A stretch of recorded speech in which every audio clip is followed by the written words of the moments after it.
Hello, good afternoon, and welcome to the Midday News.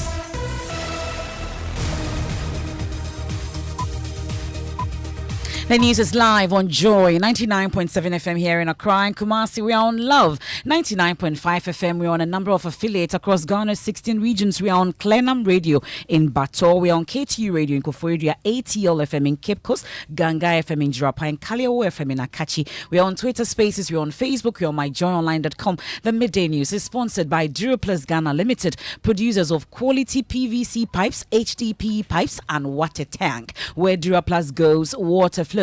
This afternoon, ranking member on Parliament Education Committee calls for a full-scale investigation into activities of the National Buffer Stock Company following allegations of underhand dealings in the food supplier's 270 million cedi debt saga. I've been saying over the years that Buffer Stock has become a hub of corruption, and there should be a point at which we should investigate the activities of. We'll get to hear from the food suppliers who are accusing the Ministry of Education of sidelining them to engage new suppliers as they prepare to spend the weekend at the Buffer Stock premises. Those people who are not part of our members, that the minister himself went to contract, that the minister has sidelined us to go and contract, those people have been paid. We have the very latest on that. Also, pressure mounts on Regional House of Chiefs to set ethical codes of conduct for chiefs on the sale and management of lands following revelations of large-scale land grabbing in 3 regions by multinational corporations for as little as 60 cedis per hectare. Breweniasi, we have leased a total of 3,715 hectares to this company. It's $5 per hectare per year. We'll get to hear from the researchers and the land law expert also on this. Parliamentary Watcher describes as a betrayal of the trust of their constituents the stance taken by the minority to boycott business in the House whenever any member of the caucus has a court appearance. I think we ought to separate what is the personal legal challenges that individual MPs are facing and the representational role that's expected of them by Ghanaians. But how ready are the two sides to dialogue and resolve the impasse? We'll be able to dialogue and be able to see what can be done. People of South are elected to be able to fight injustice and oppression, given the evidence available. The Honorable Jackie Kwesi, for instance, is being persecuted. We have the very latest from Parliament plus sports. Ghana's football structure has been described as a design for failure. More in 20 minutes. And Inspector General of Police on a campaign to improve police-community relations will tell you how he accompanied 3 school children who ran away after seeing him and his personnel to school. I'm afraid of the police. Yeah. Would you still be afraid of the police? No. Why wouldn't you be afraid of the police again? Because the police is my friend. We have that and more in this afternoon's edition of the Midday News. This is your home of independent, fearless and credible journalism. Please do stay on for details.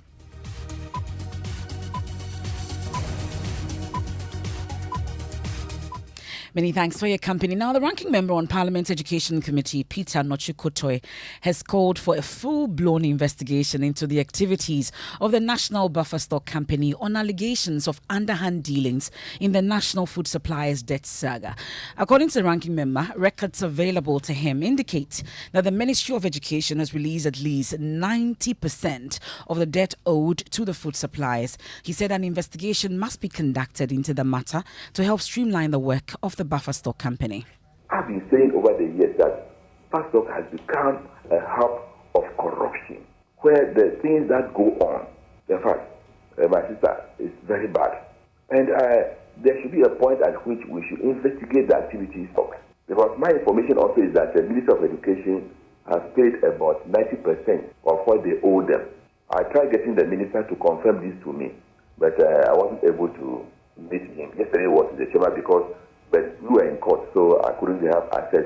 So the situation is very bad. They are human beings. They have families. They must also live life. So I don't see why the Buffer Stock is not telling us the truth.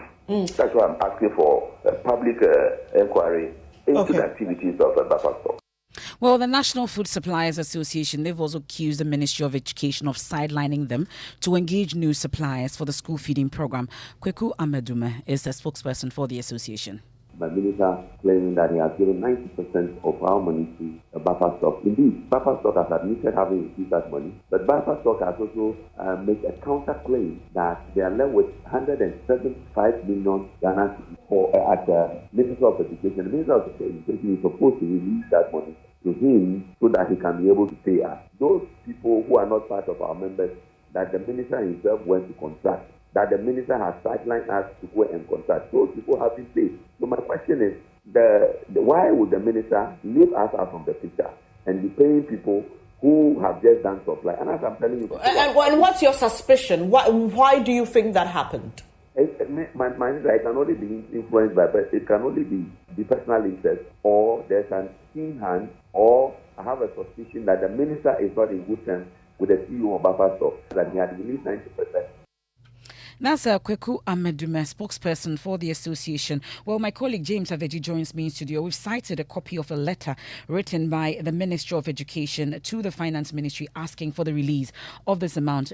James, this letter is dated 4th May 2023. What's contained in it? Exactly, Emefa. So this letter is in reference to an earlier letter that was written on the 25th of January 2023 on the subject release of funds for the payment of 2022 outstanding interventions. And so the letter continues that in the above reference letter, the ministry inadvertently included an amount that was released in April 2022 for the payment of 2021 arrears due buffer stock as part of the 2022 releases to the free senior high school program, and thus understated the 2022 free senior high school outstanding by an amount of 200. Letter from the Education Ministry to the Finance Ministry asking for the release of this over 270 million CDs that they say they did not add when they first wrote to the Finance Ministry. It's however unclear, James, whether this amount has been released to the Education Ministry for this payment. We are still checking. Exactly, we are checking on that, and it is also unclear whether, because we know that the amount owed the picketers, the food supplies that are picketing now is 270 million cedis. We do not know that whether this amount is exactly supposed to be used to pay them, or part of it is supposed to go elsewhere. Okay. That is what we are checking to get some more clarification. Thank you very much, James. Well, let me bring in the spokesperson for the National Food Suppliers Association, Kweku Amedume. It's day 4 of their camping at the National Buffer Stock premises. We are grateful for your time, Mr. Amedume. So we know that the Agric Minister met you yesterday. What exactly was the agreement with you? I don't want you to call it an agreement. Well, what would you want me to call it then? And tell me about it. Call it an attempt to intervene. And did he succeed in intervening? He attempted. He didn't succeed. So what exactly did he tell you then? Yes, I'd like to say good morning, or no, good afternoon to your listeners. Yesterday he came and he was saying that we should leave and go, and that he's going to meet the finance minister today. And whatever it is, we'll get us the feedback by 4 o'clock. Okay, so we are waiting up until 4 o'clock to find out what the intervention will be. There's no faith in that promise. There's no faith in that promise? No. But how can a minister of state decide to intervene in a matter of this nature, a sensitive matter of this nature? When he comes to meet the people around 8 o'clock, he asks us to take off all the lights on the compound. I mean, it's marks of mistrust.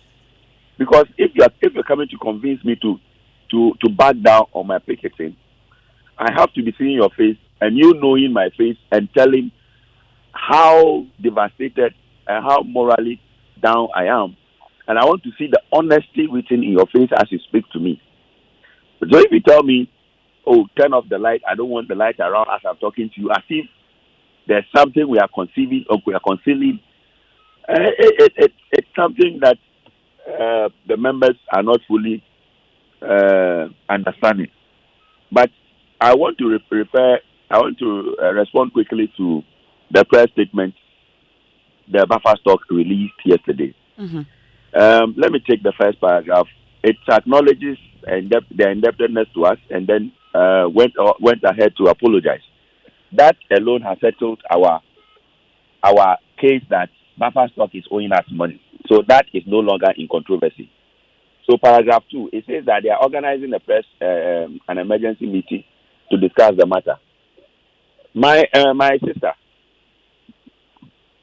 we've been picketing here for 4 days now.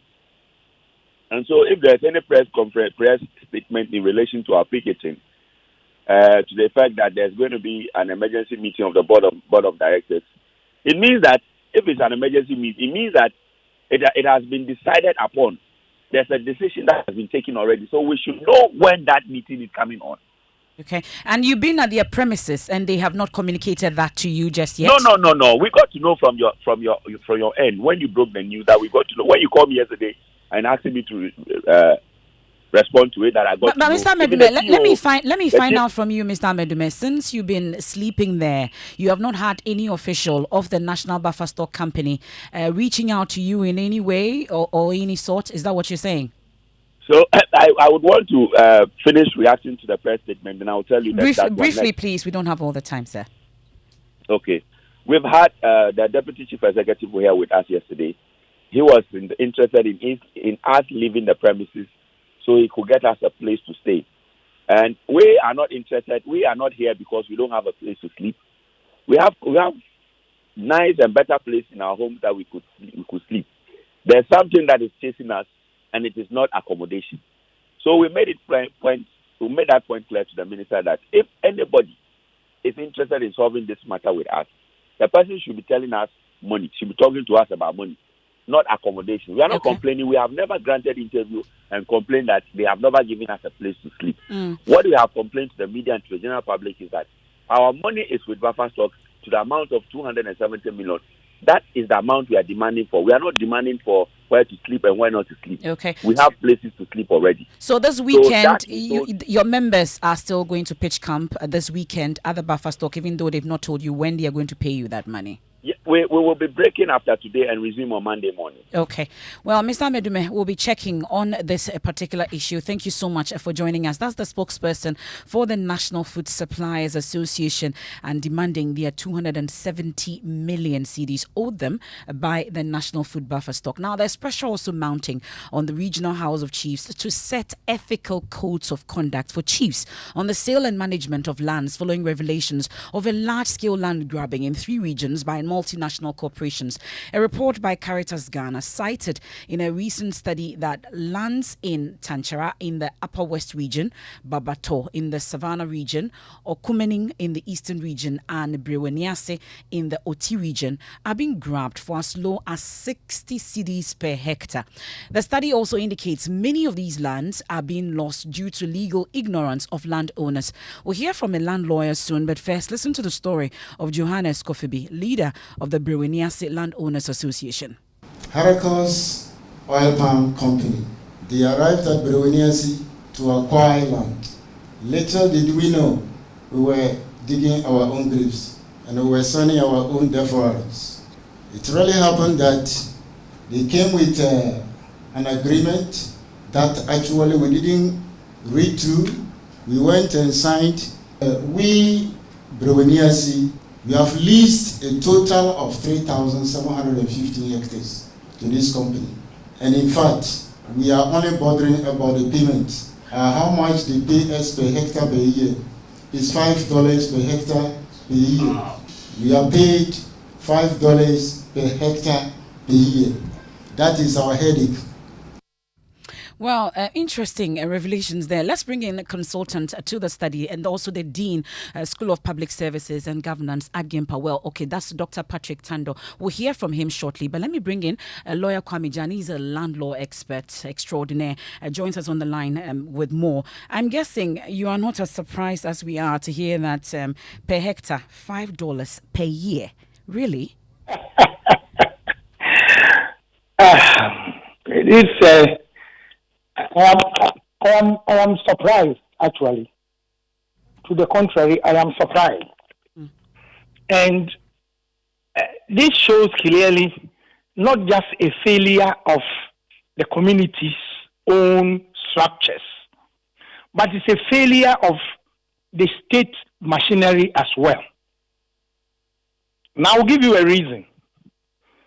under Article 267, Clause 3 of the 1992 Constitution, there can be no disposal of stool land in this country unless the Regional Lands Commission of the region where the land is located has certified that the disposition or allocation of that land is approved by the planning authority of the area concerned, which is the district assembly.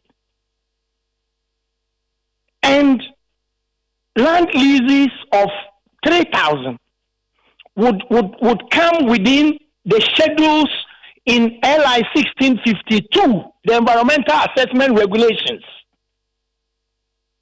which means that the EPA also would be involved. So if we had done our work well, if the state system for assuring compliance was at work, the EPA, the Lands Commission, the MD, the district or municipal or metropolitan assemblies in the area, the National Special Planning Authority, all of these agencies should have protected the people. Well, at this point then, is it possible for such contracts to be reversed for the landowners to get their fair share of profits? Oh, yes. Okay. You can't even process the document. You have to go through the Lands Commission and get the Lands Commission's consent. The assembly has to approve. You know, so for me, the state system that we have put in place is failing us in these areas.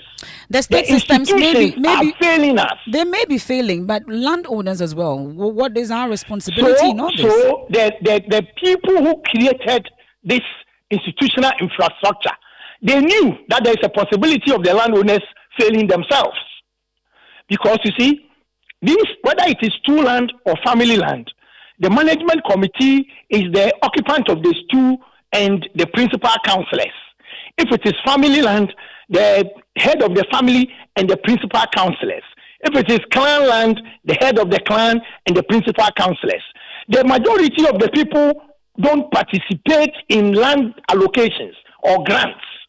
So the institutions of the state are there to protect the majority of the people. Okay. So even if a clique around the chief and the palace or the headship of the family or clan are in collusion to rip off the people, either deliberately or because of ignorance, the last bastion of protection for the people should be the state institution. We're grateful for your time. That's lawyer Kwame Jan there. There's more on the story on myjoyonline.com, and subsequently we'll bring you more on that. And also now, let me take you to Parliament, because parliamentary watcher Dr. Rashid Rahman says the NDC's minority's decision to boycott business in the House whenever any member of the caucus has a court appearance is a betrayal of the trust of their constituents. Dr. Rahman, who heads the Africa Center for Parliamentary Affairs, says the NDC members must separate the personal legal challenges of some of its members and their representational role in the chamber.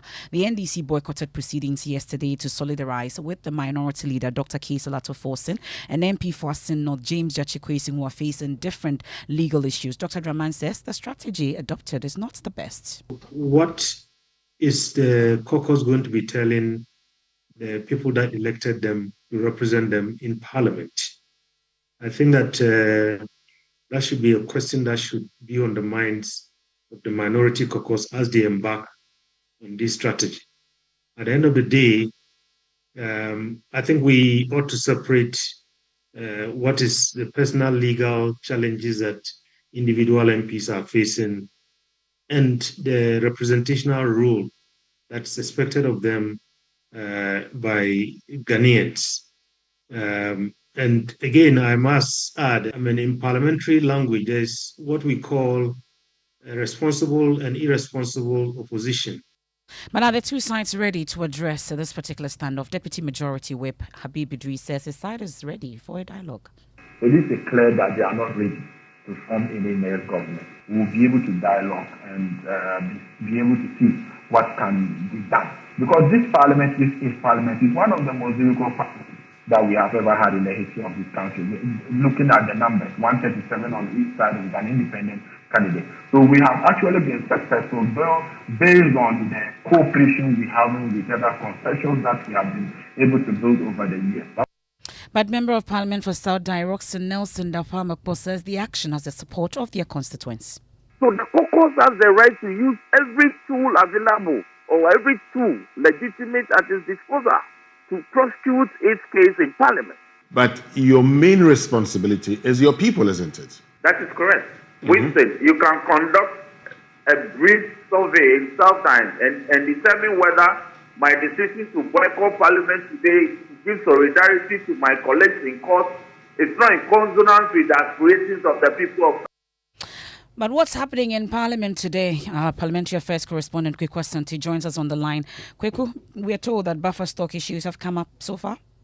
Definitely, Emefa. Indeed, today the NDC MPs are back because there is no court sitting involving any of their colleagues, and they have been on the floor ferociously raising the issue of the buffer stock food suppliers who have been picketing over the last few days at the buffer stock company over government's indebtedness to them. They say that they want Finance Minister Kenneth Ofori-Atta, Education Minister Dr. Yawose Edichum, and Agric Minister Dr. Brian Achampon to come before Parliament to assure the House as to how they are going to pay these women and men who have been sleeping and left to the vagaries of the weather. Samuel Okujeto Ablakwa and ranking member on the Education Committee, Peter Nochukoto, are not excited about that, and they want answers as soon as next week, Emefa. This House to address, particularly as that matter, Mr. Speaker, has been of concern to your good self.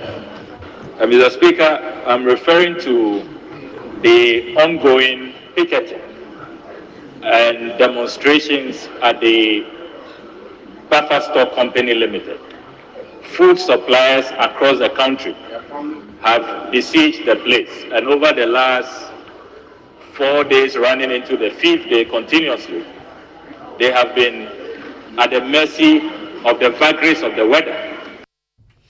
This is the Midday News. It's proudly sponsored by Duraplus Ghana Limited, producers of quality PVC pipes, HDPE pipes, and water tank. Where Duraplus goes, water flows. We return from the break with sports, and then patrons troop the Achimota Retail Center for the EcoBank Joy News Habitat Fair's maiden clinic with exciting packages. Also, Inspector General of Police on a campaign to improve police-community relations will tell you how he accompanied 3 school children who ran away after seeing him and his personnel to school. I'm afraid of the police. Yeah. Would you still be afraid of the police? No. Why wouldn't you be afraid of the police again? Because the police is my friend.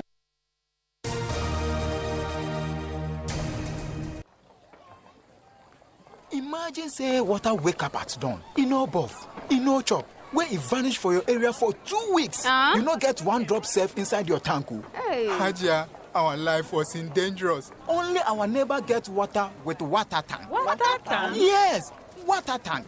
Mamma mia, that water tank gets meter for checking water level. That water tank be fine past Kumasi Selindion. That water tank be tough like Ghana Army. That water tank, they carry water pepe, so say some no go left inside the supply tank. What a tank! As my boss, Mr. Poncho, go talk. Beautiful, durable, with water level indicator and accurate volume of water. Water tank. What a tank! By Duraplast. Thanks for staying with us. Michelle Quino has the latest from the world of sports. Yes, I do. And former Minister for Sports, Neelante van der Poy, has described Ghana's football structure as one designed to fail. Ghana's youth teams over the last decades have failed to show promise at major competitions, with the Black Meteors group stage elimination at the ongoing U23 AFCON the latest example. Also, the senior national teams for both men and women have been beyond underwhelming in the last 4 years. Van der Poy was speaking to Joy Sports. You can't build a national team just by continuing with what we've done, Freflekobo. You can't just pick people and put them into a team. Look at the English team playing at the European Under-21 Championship. They used to have people like Calvert-Lewin, Foden, Greenwood. All these people were part of the team, but they've moved on. So the junior ones have come in. In the next 4 years, those who are now playing in the English Under-17 tournament will be there. 2, all the premier clubs have junior levels. 21 playing in a league, 19 playing in a league. So the system is built in such a way that there will always be infusion of new, younger faces into the national sphere. Right. Neil has about that point there. But Emefa, if I put you on the spot and ask you questions about Ghana's, sports in history, how do you think you'd fare? I'm not too sure. From 1:15 p.m., Gary, Daniel Corantin, and Sicho will be on the spot on game plan. Okay, we'll wait for that. They are the experts. Well, the vetting committee of the governing NPP says any aspirant who will be disqualified can petition the National Appeals Committee of the party for redress. The committee, led by former Speaker of Parliament, Professor Mike Aaron Okwe, ended the exercise yesterday after scrutinizing aspirants on their eligibility to contest the race. Samuel Mbura of our political desk has more. Former MP for Mampong, Francis Adainimo, who was the last aspirant to face the committee, expressed optimism of winning the election to surprise those who think he is an underdog in the race. Well, the campaign is on course, and of course campaign strategies are different. And so for me, every candidate has a way of securing your vote, and that is how I am pursuing my campaign. Highly optimistic. This is not my first experience. 2014 was my first time in seeking to lead the NPP. And at that time, I was described as the unknown person. And out of 7, I came in 3rd. So I am highly optimistic of coming out to be part of the first 5 and to go for the main contest in November and to lead the party. That is it. Although no aspirant had been petitioned for disqualification, spokesperson for the NPP vetting committee, Obi Amwa, is directing any aspirant who will be disqualified to petition the National Appeals Committee of the party before the processes move to the next stage. We've spent the days here since Monday. Thankfully, we have concluded on our assignment when we managed to vet the 10th person who has applied to be a presidential aspirant and a candidate for the party. If any person has been disqualified, he has the right to appeal to the National Appeals Committee before the process continues. We've had no occasion to say that anybody has misconducted himself. The 7-member vetting committee of the NPP, led by former Speaker of Parliament, Professor Mike Aaron Okwe, is expected to present its recommendations to the National Council of the party through the General Secretary on Monday. Meanwhile, that's Samuel Mbura with that report. Now, patrons are beginning to troop to the Achimota Retail Center for the first of the EcoBank Joy News Habitat Fair this year. Exhibitors are promising a one-on-one consultation with experts on everything housing, including legal. And it's also just the tip of the iceberg when it comes to the interesting packages put together, especially for you. My colleague Pius Kochubaka is there for us, joins us on the line with more on what is happening. Pius, what can you report from the Achimota Retail Mall? All right, so Emefa, like you rightly mentioned, I am here at the Achimota Mall where the EcoBank Joy News Habitat Fair is happening, and I can tell you business activity or activities really are yet to pick up because, of course, today is the one. But I must tell you, we've got great stands from exhibitors here to showcase their products and, of course, what they have to offer for clients. Let me try and engage one exhibitor who happens to be Green Apawu Properties. Basically what they do and their expectations. Thank you very much, madam, for your time. This is Joy News, live on Joy. Tell us, what are your expectations quickly?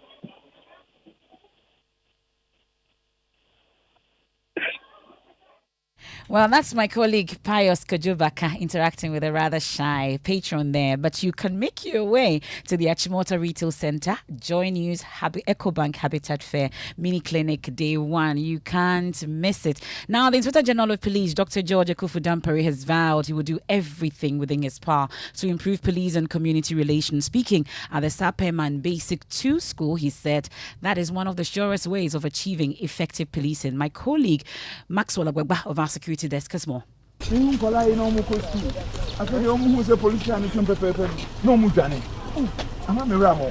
morning here at Amasaman. School children are on their way to school. The 3 of them in the community will meet an unexpected visitor, the Inspector General of Police. As a natural reaction by many children when they see the police, they start to run away.